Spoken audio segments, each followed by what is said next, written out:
Kanchipuram వకుడా silks నాణ్యత మా ప్రాధాన్యత. మదీనాగూడ, మియాపూర్, హైదరాబాద్ లో త్వరలో శుభారంభం.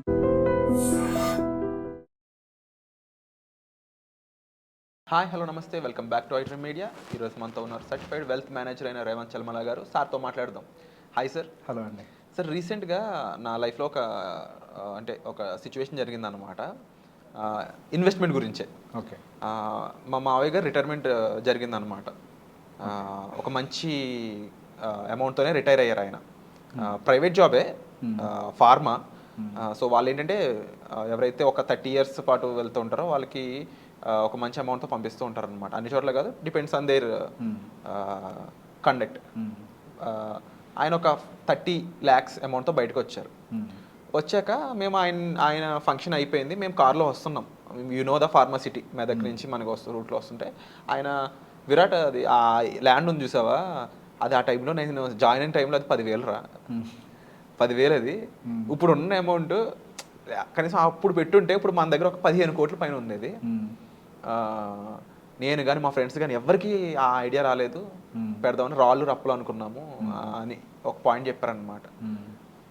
ఇలా చాలామందికి ఉంటుంది. చాలామంది ఈ పాయింట్ చెప్పినప్పుడు హైదరాబాద్లో ఏదో ఒక ఏరియా చూసి నేను వచ్చిన టైంలో అది ఒక 5,000, నేను వచ్చిన టైంలో ఇది ఒక 30,000, ఇప్పుడు ఈ బిల్డింగ్ కట్టిన చోటలో నేను ఇలా ఉండేది, ఇలా చాలా మంది కంపేర్ చేసుకుంటారు. రియల్ ఎస్టేట్ అనే దాన్ని ఇదే ఎక్కువ కంపారిజన్ ఉంటాయి. మీ టేక్ ఏంటి దీని మీద? సో మీరేమన్నారు ఇప్పుడు, ఒకవేళ నేను అక్కడ 10,000 పెట్టి కొనుండుంటే 15 కోట్లు అయ్యుండేది అని అన్నారు. అప్పుడు అక్కడ 10,000 పెట్టి ఎందుకు కొనలేదు? రాళ్ళు రప్పలు ఉన్నాయి కాబట్టి. అవును. సో ఇన్వెస్టింగ్కి సంబంధించి మన చరిత్ర ఒకటి చెప్తుంది. హిస్టారికల్గా మనకు కొన్ని ఉంటాయి. ఏంటి, మనం పెట్టుబడి ఎక్కడ పెట్టాలి అని అంటే, ఏదైతే మన అవసరాన్ని తీరుస్తుందో, ఏదైతే మన ఆకలిని తీరుస్తుందో, ఏదైతే మనకి ఇన్కమ్ని జనరేట్ చేస్తుందో అక్కడ పెట్టాలి అనేది మనకు చెప్పే. అదే రోజులు వాళ్ళు ఏం చేసుకుని ఉంటారు, పొలం కొని ఉంటారు, ఇక్కడ పెట్టుంటారు. ఇప్పుడు చాలామంది మాట్లాడేటప్పుడు చెప్తూ ఉంటారు, ఇట్లా జూబ్లీ హిల్స్లో, బంజారా హిల్స్లో. నేను ఎవరైనా అదే అడుగుతా, మరి ఆ రోజుల్లో మన గ్రాండ్ ఫాదర్స్ కానీ వీళ్ళు ఎవరైనా కానీ ఇదే జూబ్లీ హిల్స్లో కొనమంటే ఎందుకు కొనలేదు? ఇవన్నీ కొండలు కాబట్టి. మరి వాళ్ళు ఎందుకు పొలాలు కొన్నారు? అవి అన్నం పెడతాయి కాబట్టి. వాళ్ళందరూ రైతులు, వాళ్ళకి ఒక పొలం అంటూ ఉంటే వాళ్ళు వ్యవసాయం చేసుకోవడానికి వాళ్ళకి అవకాశం ఉంటుంది. వ్యవసాయం చేస్తే డబ్బులు వస్తాయి, వాళ్ళ ఫ్యామిలీని లీడ్ చేయగలుగుతారు, కుటుంబాన్ని చూసుకోగలుగుతారు. సో ఇక్కడ కాన్సెప్ట్ ఏంటి, మనకి ఏదైతే ఆకలి తీరుస్తుందో, ఏదైతే మన అవసరాలు తీరుస్తుందో దాంట్లో పెట్టుబడి పెట్టడం యాక్చువల్గా మనకు తెలిసింది. అది కాస్త ఎలా అయిపోయింది అని అంటే, పొలాలు కొంటున్నాం, మా తాతలు కొన్నారు, మా నాన్నలు ఉంచారు, మేము కొంటాం, ఇలా అయిపోయింది. దాని వెనక లాజిక్ ఏంటి అనేది. సో ఇక్కడ ల్యాండ్ బయింగ్ విషయంలో కూడా నేను చాలా క్లియర్గా క్లాసిఫై చేస్తాను. ఇప్పుడు అనుకోవడానికి చాలా అనుకుంటాం, అప్పట్లో కొన్ని ఉంటే అని.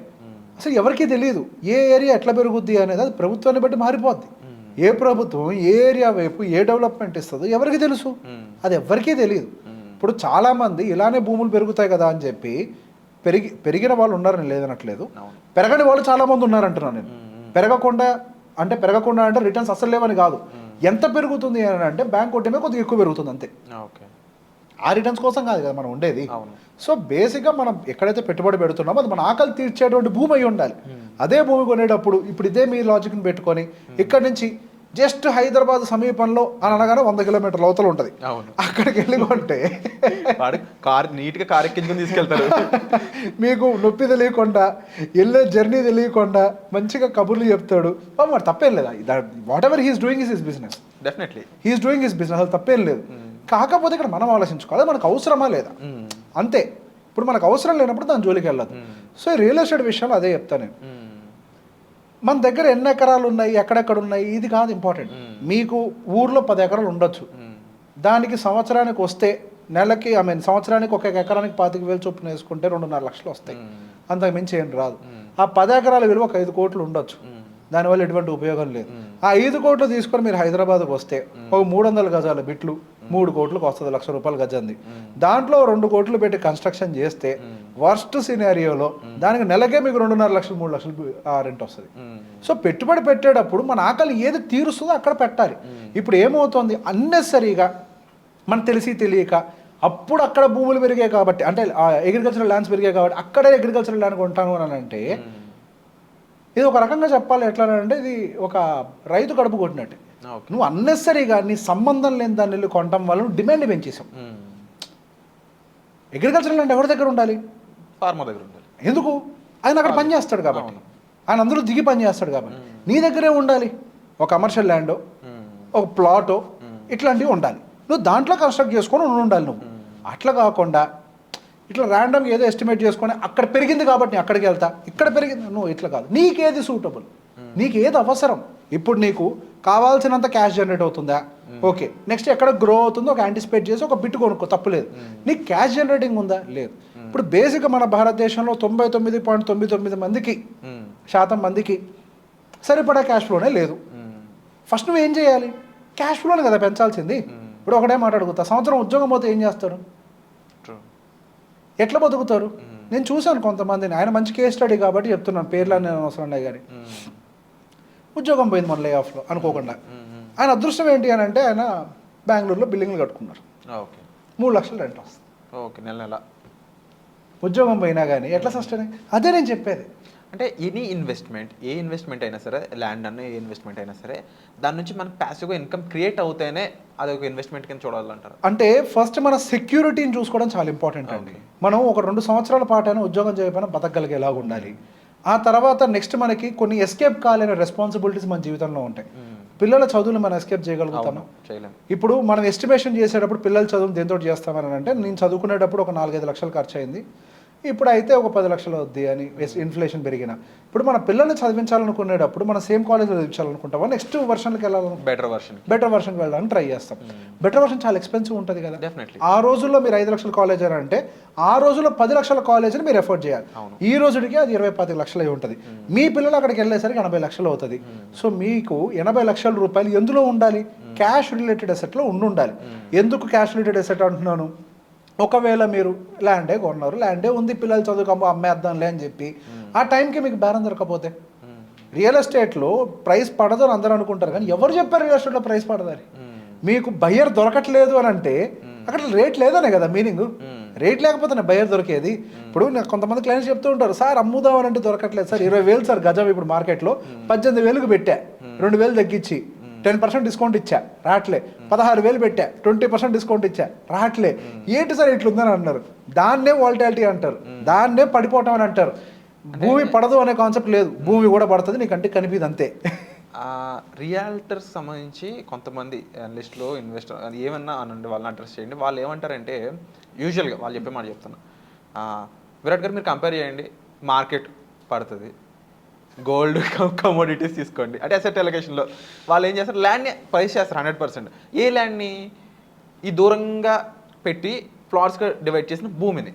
నేనేం అడుగుతానంటే, దాని నుంచి నాకు నెల ఇన్కమ్ క్రియేట్ అవుతున్నా, లేదా అది ఇంత పెరుగుతూ వెళ్తున్నా, నేను ఎంత ఇన్వెస్ట్మెంట్గా కన్సిడర్ చేయగలనండి. దీన్ని నాకు ఎందుకో నా ప్యాటర్న్కి సూట్ అవ్వట్లేదు, కొంచెం మన ఆడియన్స్ కన్నా సింక్ అవుతుందని అడుగుతూ ఉంటారు.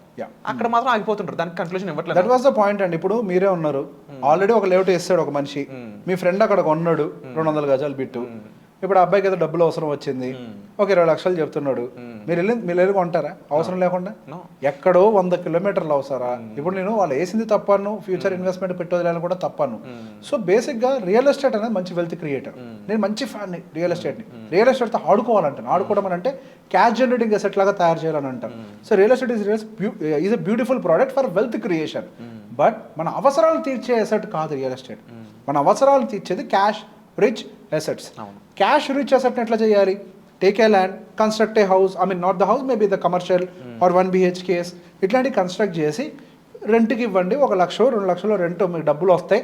ఆ డబ్బులు తీసుకుని SIPలో పాడు చేసుకొని మంచి రిటర్న్స్ వస్తాయి, క్యాష్ ఫ్లో ఉంటుంది. ఒకవేళ ఉద్యోగం టక్కున పోయినా కానీ you can survive your life. లేదు మీ దగ్గర ఎన్నో ఆప్షన్స్ లేవు, మీకు వచ్చే జీతం నుంచే చేయాలి, రూపాయి దాచుకుంటూ ఈ మ్యూచువల్ ఫండ్స్లో పెట్టుకుంటూ పోండి.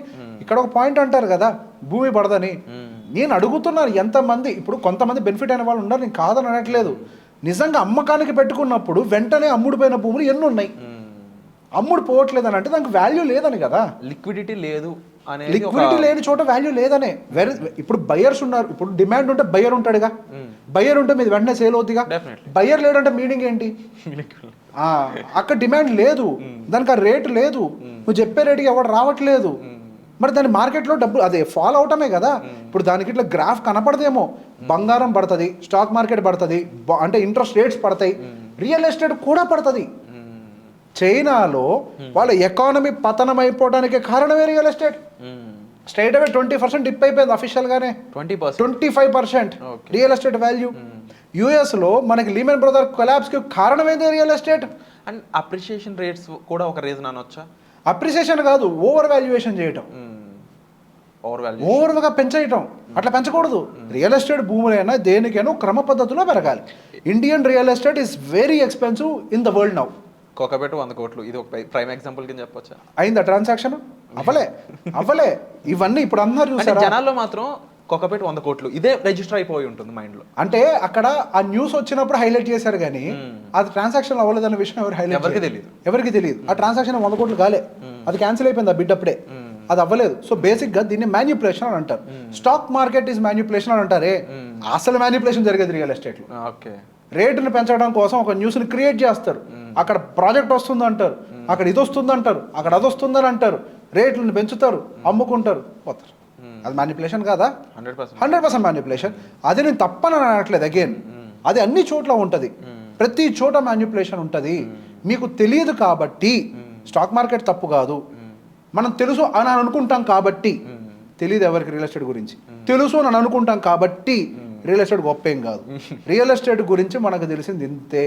మాక్సిమం మనకు తెలిసింది ఏంటి అని అంటే దాని ప్రైజెస్ లైవ్లో మూవ్ కావు కాబట్టి, నువ్వు ప్రతిరోజు భూమి ముందలకి వెళ్ళి ఈరోజు రేట్ ఎంత ఉందో చూసుకోవు కాబట్టి, ఎప్పుడో ఒక్కసారి ఏడాదికి ఒకసారి వెళ్తావు కాబట్టి అది నీకు పెద్దగా కన్ఫర్మ్ అంటే ఇబ్బంది పెట్టదు. అంతే, కళ్ళ ముందు ల్యాండ్ ఉంది కాబట్టి కంఫర్టబుల్ అని అనుకుంటాం. ఇక్కడ ఇంకో పాయింట్ చెప్తా, ఇక్కడ డబ్బులు పోతాయి అంటారు మార్కెట్లో, రియల్ ఎస్టేట్లో డబ్బులు పోతాయి. దే ఆర్ సిచ్యువేషన్స్ చాలా. ఎంతమంది రోడ్డును పడలేదు, కబ్జాలకు గురై అవ్వచ్చు, లేకపోతే రిజిస్ట్రేషన్ తప్పులు అయి ఉండే అవ్వచ్చు. ఇక్కడ చేసింది అది కాదా? ప్రతి చోట ఉంటుంది. నా పాయింట్ ఏంటి అని అంటే అది తప్పు ఇది రైట్ అనేది కాదు, ప్రొడక్ట్ డిఫరెంట్. కానీ అన్ని చోట్ల సమస్యలు ఉంటాయి, అన్ని చోట్ల చిన్న చిన్న తులసి వనంలో గంజాయి మొక్కలాగా అన్ని చోట్ల ఉంటాయి, కలుపు మొక్కలు ఉంటాయి. మనం వాటన్నిటిని చూసి భయపడి దూరంగా ఉంటే కుదరదు. Yes, there are problems everywhere. So అక్కడైనా ఇక్కడైనా యూ హ్యావ్ లీగల్ టీమ్. అక్కడైతే అడ్వైజర్ అని ఉంటాడు, ఇక్కడ కూడా రేరా అడ్వైజర్స్ ఉన్నారు కదా. పేదం సంఫీ, go to the lawyers, legal opinion తీసుకోండి. ఒక లాయర్ కాకపోతే ఒక 2-3 లాయర్స్ దగ్గరికి వెళ్ళండి. 30 లక్షలు 40 లక్షలు 50 లక్షలు పెట్టి ఒక ల్యాండ్ కొనేటప్పుడు 10,000 30,000 రూపాయలు ఖర్చు పెట్టి ఒక 3 లాయర్ల దగ్గర నుంచి లీగల్ ఒపీనియన్ తీసుకుంటూ పోయేది ఏంటి? 3 లాయర్లు సేమ్ ఒపీనియన్ అంతా క్లియర్గా ఉంది అంటే అప్పుడు కొనుక్కోవచ్చు కదా. 10,000 ఖర్చు అవుద్ది అని మనం చేయకపోతే my point here is you have to take an advice. ప్రాపర్గా లీగల్గా తీసుకోండి. మనం ఇక్కడ ల్యాండ్ కబ్జాకు గురైనా ఎక్కడ ఏం జరిగినా అది ఖచ్చితంగా బయ్యర్ తప్పే. ఎంక్వైరీ చేసి ఉంటాడు, తక్కువ రేటుకి వస్తుందని చెప్పి జంప్ చేసుకుంటాడు. మోస్ట్ ఆఫ్ ది పీపుల్కి తక్కువ రేట్ అనేది బాగా అట్రాక్టివ్ సింబల్ అని చెప్పొచ్చు. ఇప్పుడు నాణ్యమైన వస్తువుని ఎవడైనా తక్కువ రేటుకి అమ్ముతాడు? అసలు అమ్మరు కదా. ఆ ప్రోడక్ట్ లోపల ఏదో ప్రాబ్లం ఉంటేనే కదా తక్కువ రేటుకి అమ్మేది కదా. ఆ పాయింట్ ఇప్పటికీ గుర్తించట్లేదు. ఎక్కడ కూడా నాణ్యమైన వస్తువుని తక్కువ రేటుకి ఇవ్వరు. ఎవరి దగ్గర అయితే క్వాలిటీ లేదో వాళ్ళు చీపర్ ప్రైస్కి ఆఫర్ చేస్తారు అంతే. ఎందుకు తక్కువ రేటుకి వెళ్ళాలి? ఇప్పుడు కొంతమంది అంటారు అక్కడే తక్కువ ఉంది అని. వాడు తక్కువకి ఇస్తున్నాడు అంటే there could be some problem కదా. You have to identify that. లేకపోతే నువ్వే ఇరుక్కుపోతావు. Definitely problems are everywhere. So బేసిక్గా my point here is investment చేసేటప్పుడు అసలు మీకేది సూటబుల్ ఫస్ట్, అది ఇంపార్టెంట్. ఏ ఏరియా డెవలప్ అవుద్దో ఎవ్వడు చెప్పలేడు. స్టాక్ మార్కెట్లో ఏ స్టాక్ పెరుగుద్దో ఎట్లా ఎవడైతే చెప్పలేడో ఇక్కడ కూడా ఖచ్చితంగా ఏరియా పెరుగుద్ది ఎవ్వరూ చెప్పలేరు. ఎవరు ఊహించారా కోకాపేట ఎట్లా అవుద్దని? కోకాపేట అంటే ఒక మాస్ ఏరియా కదా. ఎవరు ఊహించారా? ఇప్పుడు అది న్యూ సిటీ, ఒక న్యూయార్క్ సిటీలా తయారవుతుంది ఇప్పుడు అది. ఎవరైనా ఊహించామా అసలు? సో బేసిక్గా మనం ఏది ఊహించలేం. బట్ మీరు చెప్పే ప్రైమ్ పాయింట్ మీ క్యాపబిలిటీకి లేదంటే మీకు రిక్వైర్మెంట్కి తగ్గట్టు మీకు సూట్ అయ్యే ప్రోడక్ట్, మెయిన్ సూటబిలిటీ అయ్యే ప్రోడక్ట్ కొనమండం మెయిన్ పాయింట్. అండ్ ఇందులో ఎసెట్ అలొకేషన్ అనేది తీసుకున్నట్లయితే ఇప్పుడు జనరల్గా మీరేం చెప్తారు? అంటే ఏ ప్రోడక్ట్కి ఎంత పెట్టమంటారు? So asset allocation plays the key role. So మనిషి దగ్గర ఏ మనిషికైనా వాళ్ళ ప్రతి ఒక్క మనిషి జీవితం అవసరాల మధ్యలో తిరుగుతూ ఉంటుంది. ఇవాళకి రేపటికి మధ్యలో ఉండే తేడా అంటే 2 అవసరాలు. ఈ రోజు మనం చేసే ప్రయాణం అంతా ఏంటి అని అంటే ఈ అవసరం నుంచి ఈ అవసరానికి మధ్యలోనే, రైట్? ఇదే మనిషి జీవితం అంతా. సో మనం పెట్టుబడులు దేనికి అనుకూలంగా పెట్టాలంటే మన అవసరాలకు అనుకూలంగా పెట్టాలి. మనం వెల్త్ క్రియేషన్ గురించి ఎక్కువగా మాట్లాడుతూ ఉంటాం. దానికల్లా కారణం ఏంటంటే అది అత్యాశ. వెల్త్ కావాలి, డబ్బులు కావాలి, కరెక్టే కావాలి. దానికంటే ముందు అవసరాలు ఉన్నాయి కదా. ఇప్పుడు అవి తీరకుండా ఒక వెల్త్ని క్రియేట్ చేసిన దెర్ ఇస్ నో పాయింట్. అది నిలబడదు, నిలబడే భవనం కాదు. సారీ టు డిస్టర్బ్ సార్, ఇంకొక పాయింట్, కామన్ ఐడెన్స్ రీచ్ అయ్యే మెయిన్ పాయింట్ అంటే ఇది కొంచెం దూరం ఉండొచ్చు మనం మాట్లాడే టాపిక్కి. మీరు ఒక మాట చెప్పారు ఇప్పుడు, అవసరాలు తీరకుండా నువ్వు వెల్త్ క్రియేట్ చేసుకోవడం అనేది రాంగ్ అనేది. చాలా మంది ఉన్న అప్పులు తీర్చుకోకుండా ఇన్వెస్ట్మెంట్ మీదకి వెళ్దాం అనుకుంటున్నారు. నేనేమంటారు, ఎసెట్ అలొకేషన్లో ఫస్ట్ అలొకేషన్ అంటే అప్పులు తీర్చండి. Debt management first allocation. అప్పులు ఉన్న వాడికి అసలు పెట్టుబడి పెట్టే అర్హత లేదు, 100% లేదు. అప్పు అంటే you have to understand type of అప్పు ఏంటది. పర్సనల్ లోనా, వాట్ ఈస్, ఇప్పుడు అదేదో హోమ్ లోన్ అనుకోండి, దట్స్ ఓకే, దాని పని అది చేసుకుంటుంది, అది తక్కువ ఇంట్రెస్ట్ రేట్ ఉంటుంది, దాని పని అది చేసుకుంటుంది. అట్లా కాకుండా బయట రూపాయి వడ్డీకో ₹2 వడ్డీకో తీసుకొచ్చిన ఏదన్నా కానీ కొంచెం హైయర్ ఇంట్రెస్ట్ రేట్ 12 కంటే ఎక్కువ ఉండే ఏదైనా సరే మన దగ్గర ఉంచుకోవద్దు. ఫస్ట్ అప్పులు తీర్చేయాలి, అప్పులు తీర్చిన తర్వాత పెట్టుబడి పెట్టాలి. సో ఇది ఏమవుతుంది అని అంటే, I have seen people because దీన్ని కరెక్ట్గా మేనేజ్ చేయకపోవడం వల్ల, అప్పులు పెట్టుకొని కూడా వీళ్ళు ఇన్వెస్ట్మెంట్ చేయడం వల్ల, ఇది ఓవర్ సేవింగ్ మెథడ్ అని అంట. యాక్చువల్గా వాళ్ళ దగ్గర సేవింగ్స్ ఏమైనా ఉండవు, ఏదో సేవ్ చేయాలనే ప్రయత్నంలో మరింత అప్పుల్లోకి నెట్టబడుతూ ఉంటారు, నెగిటివ్ క్యాష్ ఫ్లో స్టార్ట్ అవుతూ ఉంటుంది. సో బేసిక్గా ఫస్ట్ ఎసెట్ అలొకేషన్ ప్రాసెస్ ఏంటి అంటే, ముందు అప్పులు తెచ్చేయండి. అప్పు పెట్టుకొని మీ దగ్గర ఎంత భూమి పెట్టుకున్నా ఈ అప్పుకి వడ్డీ పెరిగి అది ఆ భూమిని మింగుద్ది, ఆ భూమిని నిలబడనియదు. అప్పు ఏమో మీకు ₹2 వడ్డీతో గ్రో అవుద్ది 24%తో, మీకేమో ఇక్కడ భూమి గట్టిగా పెరిగితే 11-12%తో గ్రో అవుద్ది. ఏది ఫాస్ట్గా వెళ్తుంది? అది పెద్ద బండి ఫాస్ట్గా వెళ్తుంది. ముందు తీర్చేయి. ఎట్లా తీర్చాలి? జీతం లేదా? అమ్మే ఎకరం ఏం చేసుకుంటావు? అది మింగుద్ది రేపు. ఇప్పుడు అమ్మితే ఎకరమే, అది మింగడం మొదలు పెడితే 10 పోద్ది. సో ఫస్ట్ అప్పు తీర్చండి. అమ్మంగా మన దగ్గర ఏదైతే మిగులుతుందో దాన్ని నెట్ అంటారు. నెట్ అసెట్ అంటే ఏంటి? మన దగ్గర ఉన్న ఆస్తి మైనస్ అప్పు ఈజ్ ద నెట్ అసెట్. అంతే. నెట్ అసెట్ అంటే ఇదే మంది, ఇది మన నెట్ అసెట్. ఇక్కడ నుంచి ప్లాన్ చేయాలి. ఇప్పుడు మన జీవితంలో కావాల్సిన అంశాలు ఏంటి? మన జీవితంలో కంఫర్టబుల్గా బతకడం. కంఫర్టబుల్గా బతకడం అంటే పిల్లలకు కావాల్సిన చదువులను అందజేయటం, వాళ్ళకి కావాల్సిన పెళ్ళిళ్ళు చేయటం, మనం ఏదో రిటైర్మెంట్ ఇంకొక ఇల్లు కొనుక్కోవటం, ఆ తర్వాత మనం కంఫర్టబుల్గా రిటైర్ అవ్వటం. ఇదంతా క్యాష్ రిలేటెడ్ రిక్వైర్మెంట్స్. ఈ క్యాష్ రిలేటెడ్ రిక్వైర్మెంట్స్ని ఏవి కూడా రియల్ ఎస్టేట్ తీర్చలేవు. సో దానికోసం మన దగ్గర కొంత ఈక్విటీ ఎక్స్పోజర్ ఉండాలి. సో ఇక్కడ ఈక్విటీ అనగానే భూతంలాగా చూస్తారు, అది నీకు భూతం అయి ఉండొచ్చు. కానీ గవర్నమెంట్ అప్రూవ్డ్ అసెట్స్ ఏమేమి ఉంటాయి? Real estate, gold, FDs, equities. నువ్వు అవునన్నా కాదని ఇట్స్ అన్ అసెట్. నీకు తెలియదు అంతే. నీకు తెలియనంత మాత్రం అది అసెట్ కాకుండా పోదు. అది నీకు తెలియకపోవడం వల్ల, మీరు ఇన్వెస్ట్ చేయకపోవడం వల్ల నష్టపోయేది మీరు. కానీ ఈక్విటీ క్లాస్కి ఏం జరిగే నష్టం ఏమీ లేదు. ఓకే. సో బేసిక్ ఈక్విటీస్లో కొంత అసెట్స్ కావాలి. ఎంత? మన క్యాష్ రిలేటెడ్ అసెట్స్ అని ఈక్విటీలో పెట్టుకుంటే మంచిది. Equity plus bonds. సో తర్వాతది రియల్ ఎస్టేట్. ఇదేం చేస్తుంది? వెల్త్ని క్రియేట్ చేస్తుంది. ఎందుకు ఇక్కడ పెట్టద్దు అని అంటే, మీరు అమ్మాలన్న టైంకి దీనికి రేట్ ఉండదు, లిక్విడిటీ దొరకదు, ఇబ్బంది పడతారు, పిల్లల చదువులు పాడైపోతాయి. ఈ లోపల ఏం జరుగుద్ది? మీరు దాని మీద ప్రేమ పెంచుకుంటారు, భూమి మీద ప్రేమ పెంచుకుంటారు, బాగా ఎమోషనల్గా అటాచ్ అయిపోతారు. సో బేసిక్ ఇది మీకు వర్కౌట్ కాదు. కాబట్టి నేను ఎప్పుడైనా ఒక రేషియో చెప్తా, ఒక 40% equity, 40% real estate, 10% commodity, 10% bonds and FD. Okay.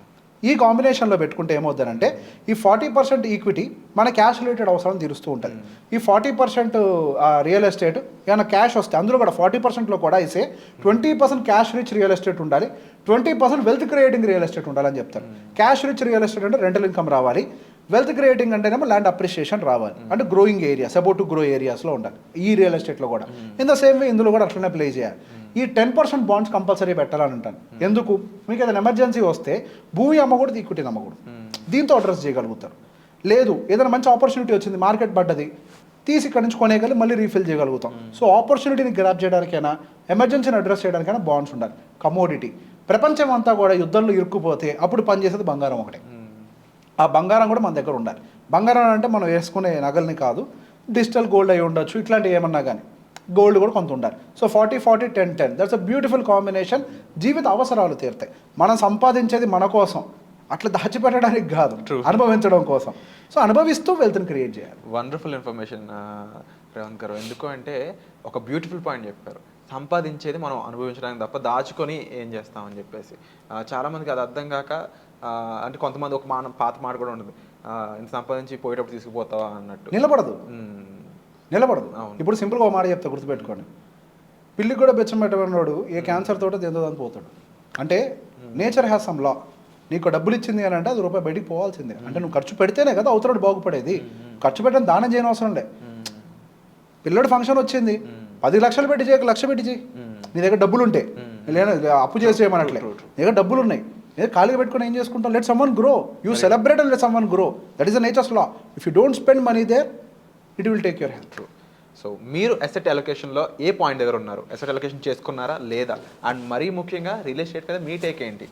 Revanth గారు చాలా క్లియర్గా చాలా బ్రీఫ్గా ఎక్స్ప్లెయిన్ చేస్తారు చాలా పాయింట్స్ రియల్ ఎస్టేట్ సంబంధించి మాత్రమే కాకుండా మీ దగ్గర ఉన్న డబ్బుల్ని ఏ విధంగా ఇన్వెస్ట్ చేయడం అయి ఉండొచ్చు, స్పెండ్ చేయడం అయి ఉండొచ్చు. దీనికి సంబంధించి మీకు మరింత ఇన్ఫర్మేషన్, మరింత క్లారిటీ, మరింత గైడెన్స్ కావాలి. మా దగ్గర ఇంత డబ్బులు ఉన్నాయి, ఇప్పుడు ల్యాండ్లో ఇన్వెస్ట్ చేయడం, బట్ మాకు సూటబుల్ అయ్యే ఇన్వెస్ట్మెంట్ ఏంటి? ఇలాంటి చాలా డౌట్స్తో చాలామంది కామెంట్స్ చేస్తూ ఉంటారు. ఇన్ దట్ కేస్ మీరు క్లారిఫైడ్గా దానికి ఇన్ఫర్మేషన్ తీసుకోవాలి, సాల్వ్ చేసుకోవాలనుకున్నట్లయితే డిస్ప్లే అవుతున్న నెంబర్స్ మీరు కాల్ చేసి డైరెక్ట్గా సార్ని కలిసి ఈజీగా సాల్వ్ చేసుకోవచ్చు. మీ ఫైనాన్షియల్ లైఫ్ని చాలా బెటర్గా మార్చుకోవచ్చు. సో వచ్చే ఎపిసోడ్ మళ్ళీ కలుద్దామండి. Thank you so much sir. Thank you.